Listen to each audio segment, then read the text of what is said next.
আপনারা যারা এই মরিচ গাছগুলি দেখতেছেন, চৈত্র মাস যখন বৃষ্টি থাকে না, এই গাছগুলিকে বাঁচাতে কৃষকের বেহাল দশা হয়ে যায়। এই যে সুন্দর গাছগুলি দেখতেছেন, এই গাছগুলির পিছনে কৃষকের যে শ্রম, এটা আসলে অতুলনীয়। শুধু কৃষক কষ্টই যা, তার ন্যায্য ফল পায় না।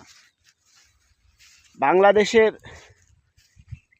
একমাত্র অবহেলায়, অযোগ্য, খারাপ অবস্থায় এই কৃষকরা থাকে। অথচ যত তাজা ফল ফুল, আপনার সবজি, নিত্য প্রয়োজনীয় মানুষের জন্য যা প্রয়োজন, এই কৃষকরাই কিন্তু কষ্ট করে আপনাদের মাঝে তুলে দেয়। অবশ্যই দেখতে পাচ্ছেন, দেখুন যে এই মরিচ গাছগুলি, এখন আষাঢ় মাস,